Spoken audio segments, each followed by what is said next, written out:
All right, welcome, Lucien Steil. Lucien needs no introduction, I think. And if you don't know who Lucien is, I suggest you take one of his classes. Okay, thank you so much. Dear tech participants and dear friends, dear colleagues, it's a true pleasure and privilege to present to you today an essential portfolio. My presentation is obviously not a complete review of my work, but rather suggestive and a wider overview of my endeavors in teaching, practice, design, and professional, social, cultural, and pedagogical activism.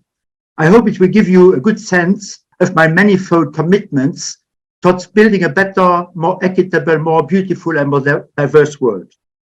It appeared to me very early in my career that the education of the building trades, architecture, and art of building cities was the most crucial, fundamental, and essential part of what Léon Krier defines as a moral and ecological task of reconstruction.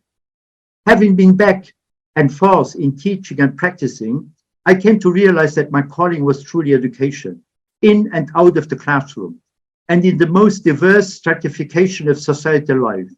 It then appears natural to me to consider the whole body of my work as didactic. But overall, I believe that all craftsmen of the built environment, including planners, urbanists, and architects, ought to be compassionate teachers and advocates of the best use of natural and human resources of intelligence and imagination, rather than vainglorious and narcissistic star architects in the global arena of greed, vanity, and corruption. I consider indeed the dialectics of teaching and learning not only very inspiring, fulfilling, and enriching, but necessary and essential. It also gives me enormous joy and delight, the joy and delight which fostered the highest accomplishments in life and work. Please understand my use of essential not as a pretension of exceptional importance, but rather as a humble reference to a personal and original journey as an architect and educator. It seems indeed natural to me to acknowledge essence as a fundamental aspect of being, of one's own originality and identity, but also of one's particular commitment to the ideals of good life as guiding principles of an ethical, creative, and fertile Vita Activa. Please bear with me as I run you through my presentation, which will be very long, but which I hope you will find agreeable and enlightening. Reflecting on my academic and professional visions, it has always struck me that the ideals of the common good and of the good life have consistently remained at the heart of my career choices since my earliest studies. The balance between the practical and artistic, the intellectual and poetic, and the theoretical and pedagogical have equally informed and enhanced my professional itinerary, both in practice and in academia. No sacrifices and no unsustainable and humiliating compromises regarding my cultural and professional ideals were ever to undermine my commitment to integrity and excellence. The good life has no tolerance for the betrayal of the good, equitable, and beautiful. This is my birthplace and original hometown, a steel industry town. I was born there in the Rua Siderurgica and lived there 5 years before moving to Europe, Eschweiz, Luxembourg.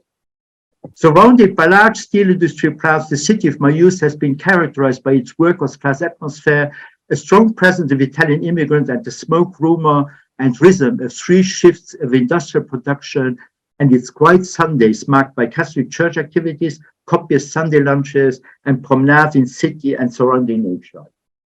After my high school studies in foreign languages and literature, I studied architecture and urbanism for 6 years in Paris. This was a few years after the dramatic 1968 student unrest, the demolition of the Hall des Bâtards, the construction of the Centre Georges Pompidou, and the period of the Grande Exposition, Paris-Rome, Paris-Moscow, and so on. This was my school for the first 4 years in Paris. Afterwards, the School of Architecture was moved into an industrial building, Rue de Flandre, in the 18th arrondissement. The École des Beaux-Arts had changed its traditional program for chaotic curricular improvisation. But Paris was still a hotbed for intellectual and cultural life. I attended lectures by many of the most famous architects, visited the Musée du Louvre without queuing, and started corresponding with Léon Krier in 1978. While I studied in Paris, my hometown Esch-sur-Alzette was planning to brutally renovate the historic core. The proposed tabula rasa project was replacing the partially still rural fabric with a large shopping center and surface parking.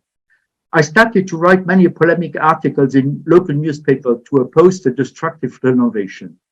My thesis project became then a counter project and an idealistical vision of an urban reconstruction, followed by many other projects for my hometown, many done in conjunction with Colin Mullian. So my hometown is not as perfect and attractive as one would like it to be. I always try to imagine it as an ideal city, which gave me hope, joy, and even pride in its possible urban renaissance. I tend to tell my students not to look at the derelict city centers, fragmented hometowns, or suburban project sites as what they are, but as what they could or ought to become. I started considering my project as an essential civic duty, proposing a middle essential to regenerate the city center. So these are my early drafts.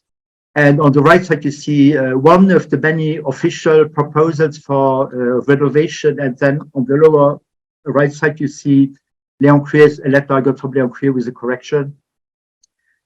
After some unsuccessful earlier draft of my thesis projects, Léon Krier articulate and radical critique helped me to carry on to finalize my project. Every city alludes to an analog city, a città felice, or ideal city. And I enjoyed imagining the genius cruci of Arles could possibly be resurrected by means of my humble thesis work. I've always been fascinated by the ideal city by Luciano Lorano and others, the Chirico's Piazza d'Italia and Aldo Rossi's analog city, Rita Wolf's and Léon Krier's architectural sketches and paintings. The layout of cities, their public spaces, and their intense architecture and life, their tectonics, geometry, rhythm, symmetry, beauty, and metaphysical beauty, poetry moves me deeply, but also their mystery, disorder, and improvisation. The ideal and the real are not intrinsic, contradictory categories. They are both part of our desire for building better and more beautiful. They are within the realm of the possible. Master plan, first Arles master plan of 79, and then the Nolly plan of a little more advanced revised projects. And then going from the square, the center, the middle, to revising the whole master plan for the city. So kind of correcting and improving the city, the historical core. And like Blaise Pascal said, and I think Mircea Eliade speaks of it, Christopher Alexander, every creation emerges from its center and it's contained by its boundaries. And also Mircea Eliade says, every place is the center of the world. This is the revised final version of my Arles master plan. Each of the successive iterations of my Arles project allowed me to test and integrate new knowledge and new insights of study, sketching, reading, and learning from Léon Krier, Maurice Culot, and other masters. Needless to stress that so much learning happened also slowly but inspiringly from trial and error in my own humble but obsessive design endeavors. As Aldo Rossi noted eloquently, the architecture project is indeed both analysis and synthesis, a tool to explore both building site and program, as well as character, center of place, traditional typologies, and stylistical. These two facade studies illustrate my initiation into the language of classical architecture in a slow and happy autodidactical journey, guided by inspiring masters and precedents.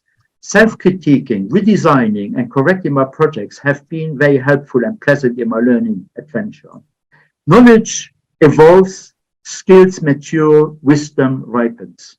My earlier facade, 79, and the later one. And then I was very lucky to have, on the very side of my counter project, my first building commission, which was actually built. And you see the building is social housing built, as Colin mentioned, we always try, so this is built within or below even the budget of social housing in traditional load-bearing masonry, wooden windows, timber roofs, and so on. On the right side, it's 2016 correction. So I went back and kind of thought, if I had to redo it again, I would do it a little bit different. And then this is my corrected version with the whole project. I had the commission of, so I had a commission to build a new corner building, and I had 3 historical buildings I was restoring to take on social housing, but then the administration decided to demolish this, and this is the way it looks now today. So many people think that my building is a surviving, restored older house, as the surrounding urban fabric has been unfortunately erased and replaced by modern social housing. My building is built within the same budget, but many think it's a privileged style of housing the poor or less rich do not deserve. I remember, so we did with Colin Milan, we did a development in Clemenceau, I will show later, where we had the budget for stone, using real stone in a traditional manner, which was cheaper than to use reinforced concrete, and we were forced to use reinforced concrete because it looks cheaper. Another building with Colin Milan in Alège again, and again the same thing happened. This is a very humble building with a private developer with some apartments. And we were very, very careful about the context, kind of trying to integrate it. And when we had our building built, the city allowed another architect to demolish and build a modern apartment buildings. Müller & Steil architects designed also the master plan for new development in a periphery neighborhood of Eschtal, Lancaster, near a social housing district, a high school and sporting complex.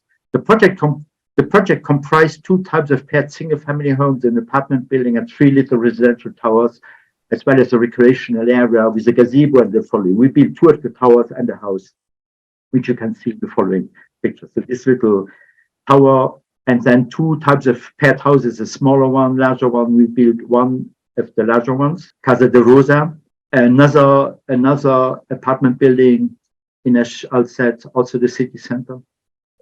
And this is probably our largest building, social housing. So that was becoming really our obsessive commissions.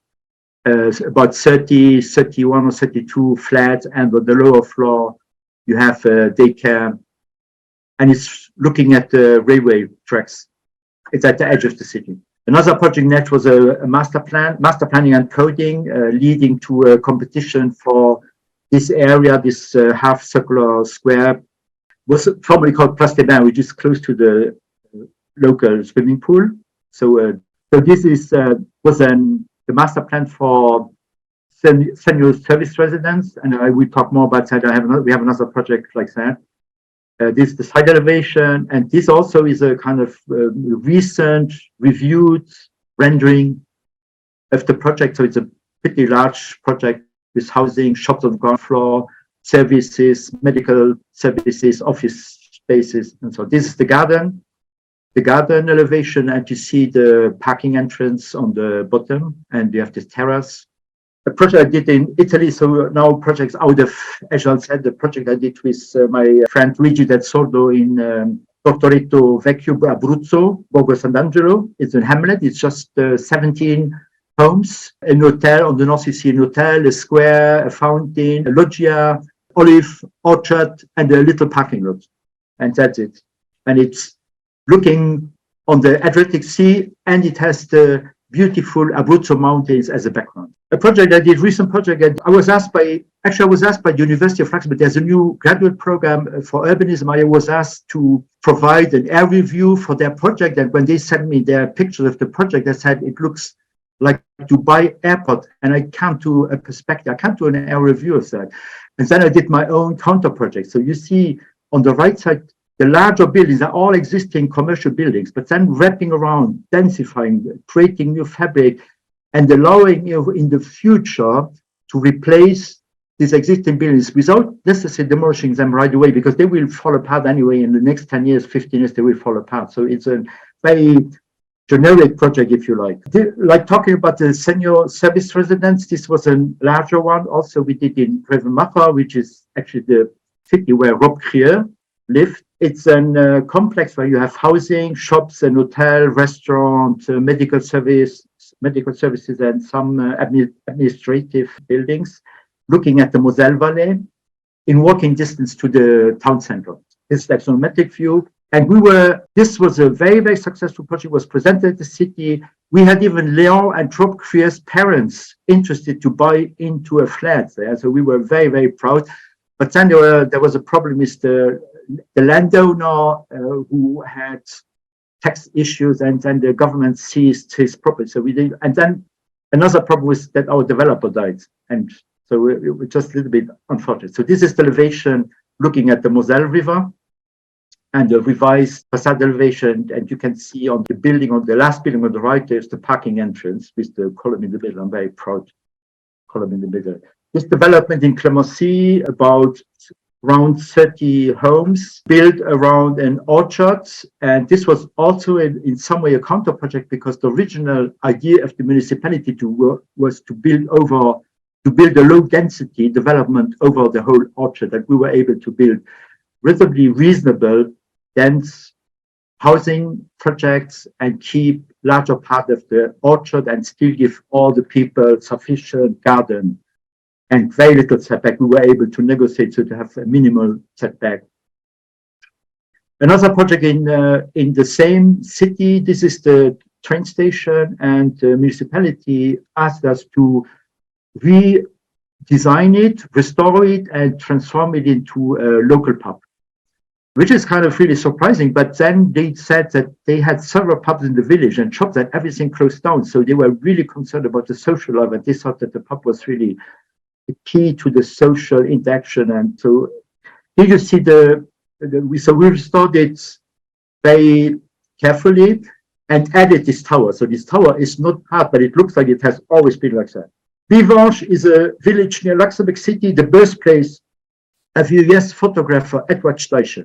The municipality proposed an older farmhouse and adjacent site to receive two museums, the Natural Brewery Museum and the Edward Steil Museum, to house his photographic collection, bitter years, donated by Edward Steil to Luxembourg. The schematic footprint section, where you see the farmhouse and the addition, this is the Brewery Museum, and this is the street view. Small project in Florida, pavilion, beach pavilion in Windsor, which is the new town, a beautiful new town in Florida.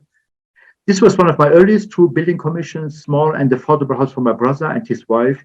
So this was not built. I still cherish the innocence and naivete of this summer project. But this was a project that had about 120 square meters, so it was the kind of really average. This what you find in social housing for 3-bedroom. Then also I was working a lot with a chief engineer at the road building administration, who commissioned architects to look into street design, fountains, roundabouts.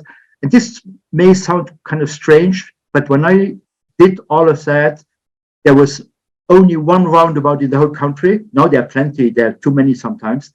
And rather than planting trees, the administration was cutting trees from streets because people were complaining about accidents and the trees were killing. There was an article, trees which kill, and so on. And also was able to build some traditional bridges, which was a real pleasure to go into details and to, select a competition. I think competition is really where you test and you measure and you compete with people. It's always fun, and in some way we are good losers.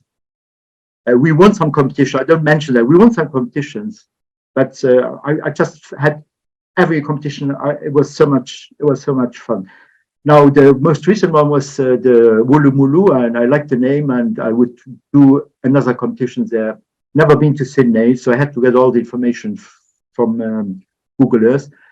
I thought this was an absolutely fabulous opportunity. Sydney is beautiful international competition, as presented before. Endeavour proposing visions of urban architecture, which were not only sympathetic to the place and empathetic towards the local community, their cultures, desires, and aspirations, but which were also buildable within a contemporary culture, economy, ecology, and wisdom of durability, well-being, and delight.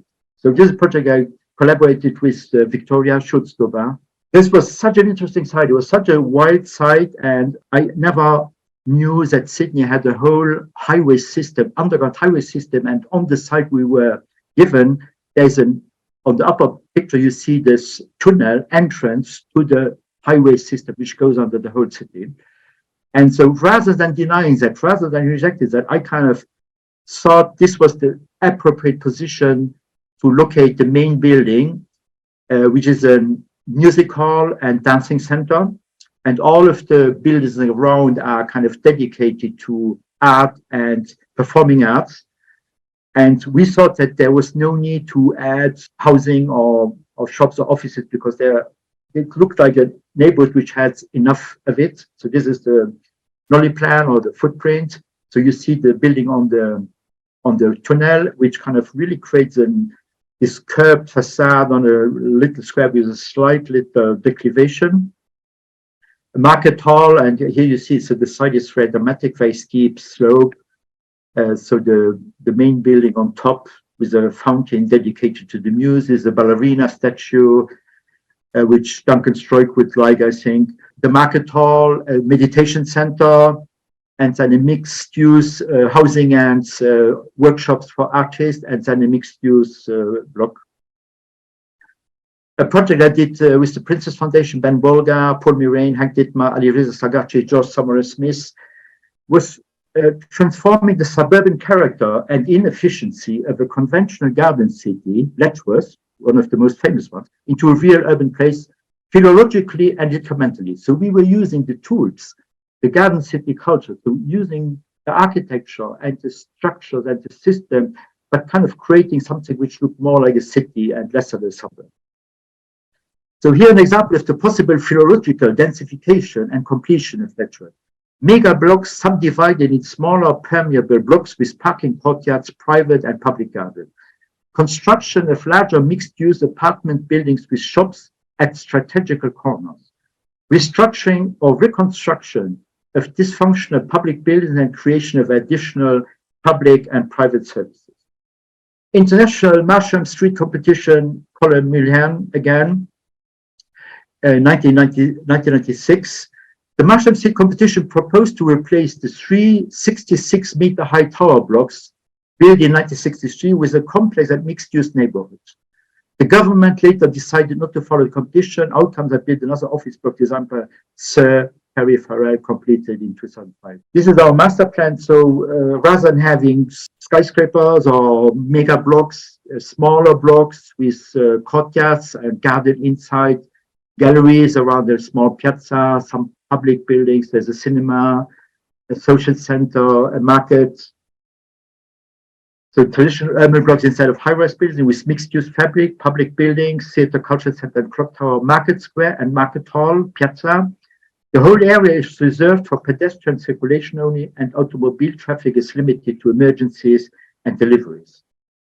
Another competition in Beirut, the reconstruction of the souks of Beirut was international competition. Here you see the master plan, Nolly plan, where you see the filigrane nature, this beautiful, the stalls of the shops, the little alleys, the covered intersections, piazzettas. And we followed very, very closely and took a lot of inspiration in the traditional urban system of Beirut. And here I like to quote a good friend of all of us. Architecture is experience as one roams about in it and walks through it. So true is that architecture works can be divided into dead and living ones, depending on whether the laws of forming through has not been observed or whether, on the contrary, it has been brilliantly obeyed. Le Corbusier in 42, and our diagrams. Place L'Étoile competition in Luxembourg was a mixed use, mostly dedicated to office and shops and some housing and some public functions. Our concern was really to define the street and to create a really integrated architecture. You see on the upper elevation, you see on the right and left are existing buildings, and our buildings are in the center, and you see that our buildings, so they are higher, they are denser, they match perfectly, they fit in perfectly. The Nolly plan is always an incredible good way of exploring the relationship, the dialectics between the public and the private space, the interiors of buildings, the inner of the blocks and the street and public space. Quartier Mühlbach competition, new mixed use and social housing on former industrial site of steel. Messerschmitt, it was a steel industry. The axonometry, the master plan, all social housing. So the colonnaded fronts having mixed use with shops. The Oval building is administration building. I think it's tax or something like that. And then the darker buildings is a social club or neighborhood center, children museum, and a kindergarten. And on the right side, you see these 4 little towers. Südliche Friedrichstadt Berlin, International Bauausstellung in Berlin, that's the first time I collaborated with Léon Krier and Maurice Culot. It's where I actually met physically Léon Krier while working on this competition, and it was quite a massive competition. So we had 3 months design and 3 months building the model. You see on the upper right picture the existing states, and then on the lower the proposed, so small blocks, public space, and integration of parts of the existing. And then on the left, it's the 1 to 200 footprint with all the plans and everything drawn by hand with ink and pen, and you have the opus insertum, and it was so much fun. The model, I almost built the model all by myself. I had some help to do the roofs, and it's a 1 to 500 model. It's quite a big and beautiful model. Selected counter projects. Léon Krier pointedly stresses that the best criticism is a project, and I have found much truth to this in my practice and teaching. Counter projects are indeed both didactical and poetical tools to think out of the box, break down rigid ideological and administrative hurdles of design visions, understand the potential of a place through the design process, and to propose better ways of building on our fragile and threatened planet. Counter projects are educating our memory and imagination and inspire change which supports the culture of places and people rather than disrupting the equilibrium of the natural metabolism of town and countryside. A recent counter-project, renovation, rehabilitation, refacing, repairing the skyline of Brussels, a counter-project organized by La Table Ronde, Bruxelles, with Maurice Culot, Arcas in Paris. So here you see the Platon Tower. The idea was to keep it a new meaning, give it a new function, and give it a new image. So I propose to take out every second floor and to have higher ceilings and create a crowning, create a spire to really enhance the skyline of Brussels. And also on the left side, you see a master plan, really designing the entrance to celebrate the entrance to the building, but also in some way redesign the entrance to the parking, which is north of the building, with a roundabout, with the fountain, and then build some student housing around the side facade of the church. A council was in Luxembourg for official monofunctional low-density suburban project in 1984. This is the first study sketch, also studying the silhouette of the city. That's on the right side, you see existing is a rural side at the edge of southern edge of Luxembourg City, and the left side, the character study with the historical city on the background, massing, block structure, garden, and you see how the new development kind of creates a clear edge. And here, the axonometric, you see also the presence and the intensity of the landscaping, which help to frame the mineral reality. And you see also how it kind of attaches itself organically to the existing. This is another elevation study, and you have the elevation on the background of a 17th century engraving of historic Luxembourg. I'm doing this quite often just to show that what I'm proposing is relevant to the memory of the place, and it has something to do with the place. It's a form of historical contextualism, if you like. Academy and more. Academy is not only university, so university is very important, but it's workshops, it's charrettes, it's sometimes improvised moments of learning with clients, when you practice, you're working with clients. This university project, this project encompasses a thorough analysis of the existing buildings, all to be preserved, rehabilitated, renovated, and the larger surrounding landscape to be then developed and enhanced functionally, structurally, and aesthetically. So major focus was on comprehensive design for sport facilities and fields, new large basketball hall, football and baseball field, as well as a country race running and horse riding tracks and exercise. So this project is in the Navajo tribe area, Navajo Nation area, as it is called, and sport is incredibly important, and people live relatively dispersed, and the school, the St. Michael's School, Indian school, has become really a cultural center. where also people are again encouraged to look into their culture, into their language. Large landscape parking, new accessways and roads, as well as a new school east entrance. East entrance is very important. It's a kind of a sacred, it's like every important entrance is on the east. And new agreeable drop-off were designed to comfortably and efficiently respond to circulation issues. Many students are brought to the school or sport events from far out in the nation. This is actually the whole site is a very, very large site with a lot of landscaping, and our intervention was supposed to really not hurt, not leave too many impressive marks, and still make substantial changes in terms of quality and identity. I was very lucky to be invited by Ong Art to Thailand, to Chiang Mai, and I spent 3 days with 30 students from Chulalongkorn University. We did design portraits, we did Capriccio, and then we did finally, this is Capricci, wonderful students, very enthusiastic, and then we did some esquisse, 1 day, little project esquisse in a site in central Chiang Mai. And as you can see, inspired, the left one inspired by Siena.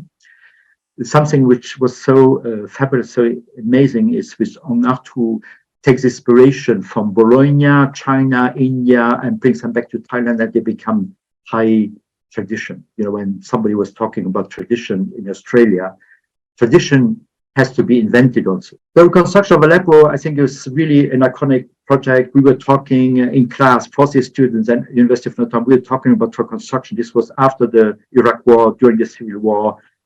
And this was nobody ever thought that there would be war in Ukraine. And parts of the city have been demolished by the same Russian bombing, which are now hurting Ukraine. And so we propose what we call a philological reconstruction by imitation. So this is a very important area. You see the hilltop, the citadel, called the citadel, was a large fortified palace considered to be one of the oldest of the world. The city of Aleppo, a UNESCO World Heritage Site, was badly destroyed by civil war at the Battle of Aleppo. It was already destroyed before. So on the left side, you see this area we were doing the project before the civil war, before the bombing, and it was destroyed by urban renewal to make space for parkings and for modern traffic. So we looked at the fabric of traditional Aleppo and brought back, we kind of really scanned, adjusted, and brought back the traditional fabric and inserted it into this site, as you can see here. And it looks quite wonderful. And I'm always impressed how students get excited with Islamic urbanism and architecture. And we know that it has so much relevance for also our Western cultures. It has so much influence in the history of Western classicism and culture. So it's studying the character, the identity, continuity in very humble urban vernacular. Also studying some typologies, block typology, which could be used, which could be easily adjusted and implemented in various situations for reconstructing in Aleppo, but maybe in other places in the Middle East. And even looking at the plan, the student, I'm so proud of my students who really got such a good understanding, and they put so much love that you can see the drawing, they reflect, they inspire love. They are so beautiful and they give you so much joy, and you would like to enter into this business. It's such a beautiful thing. This was a didactical educational project for an urban agriculture in an Italian town near Bologna, done in collaboration with the University of Bologna Urban Design Task Force, Giuseppe Amoroso and Cristiano Bartolomei. Aglionato is a small rural market town near Bologna. The mayor asked for an urbanism concept to complete and encompass the character and quality of the place and further protect it from wild and unregulated forms of suburban monofunction and speculative development. Our development proposes to strengthen the rural agricultural marketplace and highlight its potential as a didactic urban center for ecological and ethical agriculture. The core of the town is composed of sport facilities as well as rural allotments showcasing exemplary forms of agricultural practice. The existing rural villa will continue to be used as a social and cultural center of Outerland. The morphological studies, so left the existing, proposed, no comments necessary, I think. And the block structure, block typologies, and the circulation network. The black is mixed traffic and the red is pedestrian, limited to pedestrian traffic. Created in 2001 by Professor José Cornelio da Silva, the new school of Viseu taught the program inspired by the curriculum of the School of Architecture at the University of Notre Dame.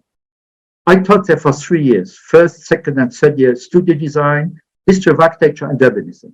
I did not speak Portuguese, and only a few students spoke English, and we were still successfully achieving the pedagogical goals of our curriculum. First year, first semester students started sketching, measuring, and drawing individually existing buildings in the historical city center of Viseu. They then were asked to revise, ameliorate, and adapt their chosen precedents, enlarging the inhabitable space by increasing the lot size or adding another floor. They built a model of 1 to 50 metric, and these models were then used to compose various iterations of urban spaces. We demonstrated that with about 20 different buildings, we could create an almost infinite number of combinations and permutations. Combining different urban spaces by changing geometry, composition, and location of the individual building models, creating variety, differentiation, and unity with a limited number of building types. First year, and I think this was first semester, so we had a program, we took the program of our little architecture school and asked the students to design a project for the city center in a corner lot where there was a pre-existing ruin, which we kind of integrated. But much earlier, in Portland, 1986, Oregon School of Design was one of the earliest schools, I think, of where traditional architecture and classicism was taught, and I taught there for 2 years. And this was every semester we had the charrette. We had a 1-week charrette with the students, and we took a project area in the city center. This was to honor a native woman who had negotiate and mediate between settlers and native tribes. And here you see projects were published. The only existing buildings are the one on top. It's the smallest building is actually a public building. It's the theater and then housing, mixed use. All the others are buildings designed by the students. So each student designed one building, and then we composed the piazza. Selected summer schools. I will talk more about summer schools there in summer schools tomorrow, but here just some other summer schools. Very similar to counter projects, charrettes and impromptu workshops. Summer schools are an educational adventure where teaching and learning go hand in hand, often on unknown territory and in certain programs which need to be very quickly and efficiently unfolded, resolved, and developed in collaboration with students and professionals one has never met or collaborated with before. The magic and efficiency of well-organized and managed summer schools is beautifully revealed in their capacity of generating convivially work of higher standards of beauty and excellence. Here, the most recent one I was involved is in both Spain and Portugal summer school in Lajes, Pico Island, in the Azores, and I will talk more about this tomorrow. Also, 2021 was the summer school organized by the Table Ronde in Brussels by Nadia Everhard, Noé Morin. And besides many other things, visits, lectures, little projects, drawing, sketching, we focused on a project which was dedicated to redesigning the Place de Beaucaire, which is a very important piazza in the center of Brussels. Very, very large space, 350 meters, so 1,150 feet by 160 feet. The main focus of the Table Ronde Summer School consists in redefining it spatially, architecturally, and functionally in the context of a concept. The students did their project in little groups, 2 to 3 students each time, wonderful projects, and I did a project with my co-teacher, Victoria Schulz-Doba, and we kind of redefined the piazza. You see a new building which is very permeable with a winter garden. It's like a Maison du Peuple with activities, cultural activities, dancing, music, club activities. The building in comprises also existing subway, stairs, elevators, and entrances. And so the new square is much smaller, defined by loggia. There's a little tempietto with a fountain, monuments, and so on, as you can see on the axonometry on the right side. This is Victoria's main elevation facing the Boulevard Ansbach. So this is the monumental arrival destination from the Boulevard Ansbach, which is like about a 500-meter long important avenue, boulevard. And then sketches for the northeast facade and sections through the inner patio. A project further is another summer school with the University of Buckingham in London. So this is the site we chose to do also a 1-week project. This is a building. The building you see is the only building on the square, and it's a protected registered building. You can't touch it, you can't demolish it, and so you have to build around it, and it's kind of catching a lot of attention. And so my focus on the public realm has to be understood in the context of healing. Like in acupuncture, one does not disassemble and reconstitute the human body with each health issue, but rather put needles in appropriate and precise points in the lines of energy, meridians, to enhance and stimulate recovery and regeneration. The Elephant Square project proposes a radical refurbishment of the existing place by incremental change in the form of an urban capriccio. This can be done in short term without major demolitions and expropriation. The focus on the essence of the public realm allows to heal an urban chakra and create a center of gravity, enhancing the image, symbolism, and experience of civic life. The architecture of urban capriccio consists in a complex and artful assemblage of buildings, monuments, and places, creating an intense sense of familiarity and surprise. It reveals the chakra of the place while unfolding a completely refreshed genius logic. So this is the project. University of Buckingham Summer School in 2018 was a very heroic endeavor. We tackled the Euston Station development project for the high-speed train. And on the left side, you see what one of the officials' project would look like. And on the right side, you see what our project would look like. And we followed exactly the same square footage and the same program requirements and did something which looked like real great place to be in London.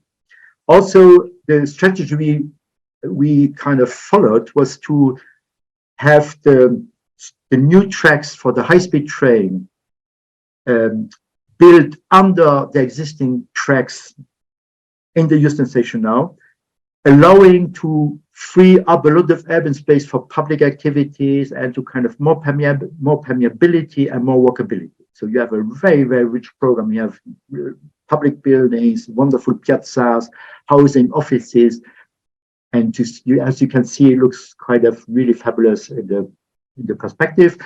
And each student or group of students was in charge of a part of the project, and then they could look at the facades and the development. We had John Simpson and Tiffany Abanati and the staff from Simpson's office come and give us reviews and critiques. Another project, another summer school in Seville, I will talk tomorrow more, but I just wanted to show you. And I just wanted to show you this drawing I did. So this was hors concours, if you like. In the summer school, I did, at the end of the summer school, a little project as a tribute to Manzano Martos, who is such a wonderful classical architect. And in my sketchbook, I had a little meditative capriccio when I returned. We just started in Sevilla when I returned. A summer school I did with Princess Foundation in 2007 at Lincoln Cathedral.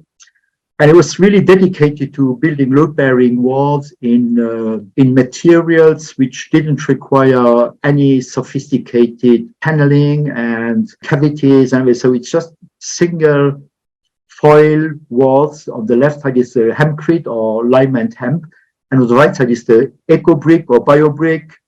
And it has different names. It's a really improved. It's an improved brick with micro cavities, which allow you to have, with a 40-centimeter wall, to have almost the same climatical comfort you would have in a passive house. And passive house, as you know, uses a lot of styrofoam, and this would be able without styrofoam.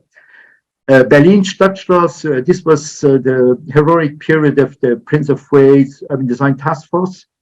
I was involved in the Berlin and in the Potsdam one, the Berlin one. Rather than literal reproduction or modernist interpretation, the Prince of Wales Urban Design Task Force chose to develop a partie of philological reconstruction.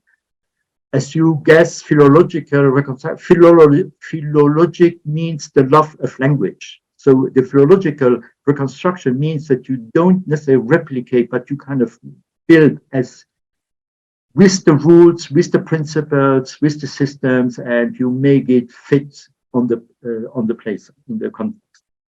Potsdam 96, and the Prince of Wales came personally to King Charles came and visited and attended the last days of the project. So the project was also reconstruction of the Stadtschloss and the Stadtmitte, so the middle of the city. Again, a center, you know, like I started with a center, but I'm kind of coming back to that all the time. You know, again, the chakra, the important place which has to be healed, and then from there you kind of start developing the healing process, expanding the healing process. So this is the axonometry of our finished project. So you see how the center we built. This is our proposal for a philological reconstruction. By now, you know that it has been. So when we were working, when we did the competition, when we did this summer school, people told us that will never happen, and they were kind of saying, okay, maybe we reconstructed part of it, you know, the portal, the Fortuna portal, but then the rest, who knows what happens. But then what happened is that everything has been rebuilt now. Everything has been rebuilt. We have not been given any credit for that, but if you see, this was our project in 96, and here you see 2005, so 9 years later, a very, very similar strategy. And in 2010, it's almost exactly our project. Now, it's okay, you know, Goethe said, Johann Wolfgang Goethe said, good ideas don't belong to anybody. So it's good when people copy good stuff, it's okay. And that's the way it looks now today. I mean, it's just really, so you never give up, and reconstruction is not a distant utopia, it's possible. Let me just conclude with a quote. What I have come to understand as tradition today is not a longing for a lost past or golden age, but an act of resistance, cultural courage, and moral resilience dedicated to the construction of a better, beautiful, equitable, sustainable, and diverse world. And then another quote by Johann Wolfgang von Goethe: there is nothing past for which one may yearn. There is only an eternal newness which is shaped by the wider elements of the past. And true nostalgia has always to be productive to create a new excellence. Thank you so much for your wonderful attention. Before we take on questions, I wanted to ask you, Lucien, if you had 4 important points to make, what would they be? 4 important points regarding architecture. Yeah, I think one very important point I would make, and I think it's something which has been coming up with the discussion on beauty. So I think sometimes the discussion on beauty becomes incredibly specialized. I think this idea of bringing back feelings into what we're doing. And I have colleagues who say, yeah, it's all about reason and reasonable and rational. And I think when I look at the worst stuff which has been done in the history of mankind is often done with very rational arguments, and emotional arguments can be tricky, emotional actions can be tricky, but I think that cutting off the brain from the heart has had terrible consequences. A second thing I would say is the considering architecture, urbanism, landscape, interior as a unified body, even engineering, I would say. So working together, I mean, I like to really do almost everything by myself. I like to do my own landscaping and my own urbanism. not as much interiors. I'm listening to people interior because I don't like furniture too much, so I like empty spaces. But working together with the clients, and again also something which has come up, I think at the table ronde, which has come up also with Patrick Webb, revalorizing the craftsmanship, giving the craftsman a place on the table. You know, I have seen many of my colleagues who treat with an incredible condescendence because they're insecure. I think it's not because they are necessarily bad. I mean, it's miserable, but it's not bad, but they are just ignorant. I think it's just because they have to defend a status, you know, this divine demiurgic status, and they don't have the competence. So they have to accept to work and to learn from craftsmen. Léon Krier told me that when he studied his architecture studies, before starting, he had in Germany, he had to do 1 year of craftsmanship, and then you could go and study architecture. So I think that would be really, really important. One third thing I would say, accepting to do things which are invisible and which are not spectacular, you know, like, for example, columns work, it is very contextual, integrates, it's not pompous, but it's done with incredibly careful detailing and good materials and so on. And then one last thing, I think the material, you know, I would not accept anymore to do any building which is not built with natural materials. I would not accept styrofoam, plastic. And I know people would tell me, you know, that's the way we build today, but I still would refuse to use that. I think we have to be more radical and ask for healthy, strongly natural materials. And I think there's so much greenwash and there's so much discussion and which is taught in the best universities, and I really cannot work with that. I cannot work with it. Beautiful. Herr Worsch, haben wir questions? Ja, wir haben eine Frage. Yes, we have a question. Frage, yeah. So Chris is interested to hear more about the biobrick and urban chakra. So if you might elaborate on these projects, I think he will be very happy. The biobrick, you can. There's a very interesting book which has been published by Richard Economakis, and it's the title. I don't remember the title now. What was the title? Building Durable. Building Durable, I think. Building Durable, Building Durability. Richard Economakis, which speaks about the biobrick, hempcrete, and all these materials. Now, the biobrick is a very simple. It was invented. So the porotone. You can also look up on internet porotone. It's a Swedish invention. It has been invented, I think, in 1955.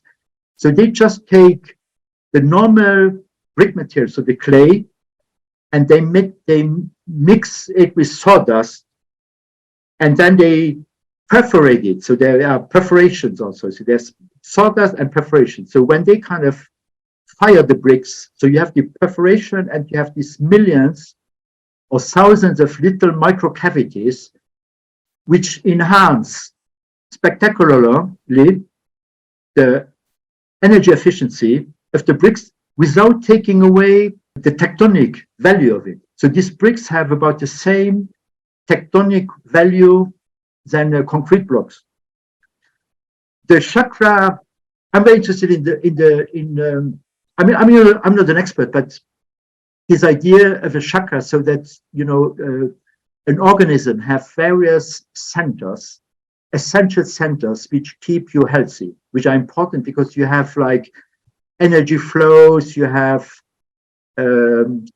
necessary articulations, connections, which are passing through these chakras. And when you are sick or when you are decaying, you have to look what chakra has problems.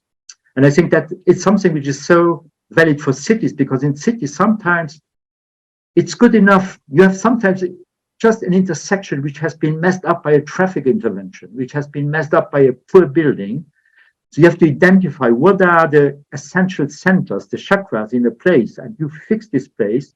Sometimes you can fix places like that with not too much demolition. Sometimes you need demolition, but sometimes you can fix it with not too much demolition, and you can really heal the place.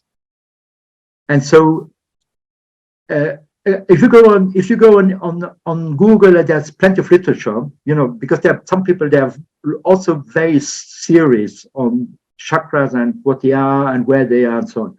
But you can find plenty of information online or in libraries.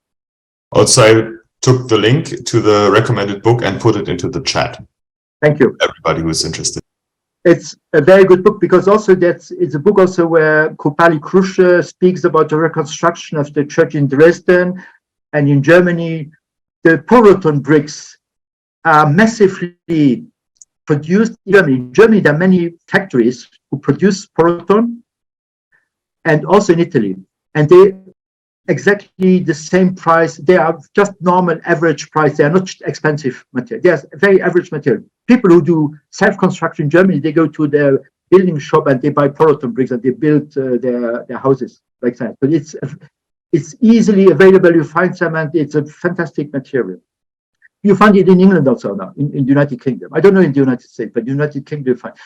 Hemp, also very interesting, is a little bit more laborious, but you can find it in England now, the United Kingdom. There are now, I think, many projects now in hemp and lime construction. For the biobrick, you can also look up the Princess Foundation, so the natural house, designed with by Ben Borga's team and built actually in the building center. There's a center near London where they display sustainable, durable houses, highly technological ones, and also this one by the Prince Foundation, which is built only with natural materials, wood, clay, and bricks, and so on. Fantastic. Thank you very much. Thank you so much. Any more questions? We are going to move there's right one along. more question. There is one more? Could you please speak more on the importance of bringing back emotions? Is this something that is becoming a greater or lesser problem, and are some places in the world better or worse? Often when you talk about emotions, people smile at you because they think you are like a little hippie freak or romantic, and you will start crying any moment. I think you can also call emotion differently, maybe empathy. And I think it's really important that you show empathy for the place, its culture and people. And also when you talk about emotional empathy, is that you kind of like to touch material.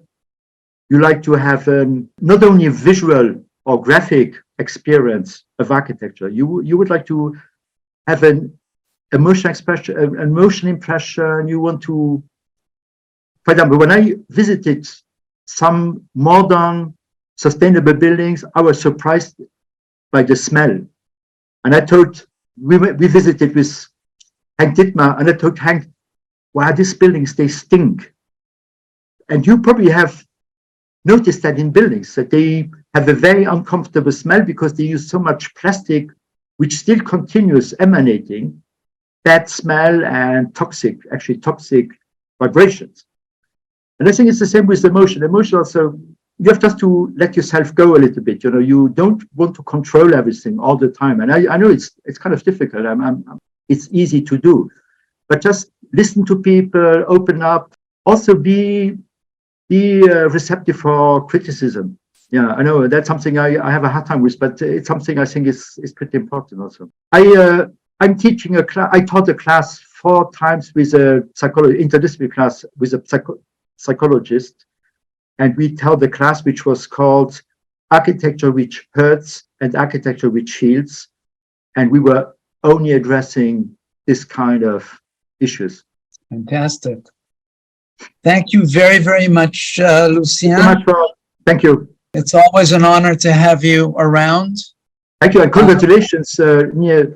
Congratulations. This is quite an exceptional, really group of people and wonderfully organized. Really, congratulations. Really, I'm very impressed. Thank you very much. That's really kind of you to say. You helped in the previous one, and I couldn't have done it without you. This time I got a lot of help from many people. As you know, it's not a job for one person. We're very lucky to be in this community. I'm humbled to be surrounded by so many people, really everybody in the room here. And take this personally, please. I do know that everyone here is searching and learning and growing constantly and becoming better at what they do and insist on doing that for themselves in their own ways. And I really am honored to be in this community. Chris Fagan said that this was a detour. The thing is like so. All things architectural and urban to work, they must be holistic. If they're not holistic, they're never going to work. And holistic means that everything's attached to everything else. So obviously, the idea of emotions connects in one way or another.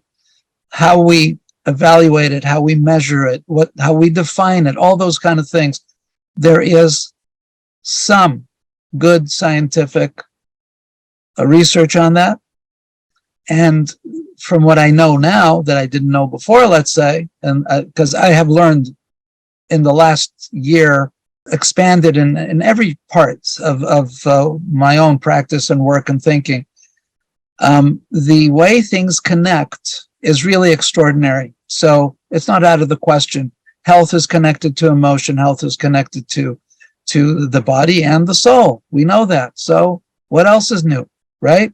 Except that we have bifurcated these in the 20th century, actually in the 19th and 20th centuries, where the actual human soul in the 19th century was replaced by the idea of ego.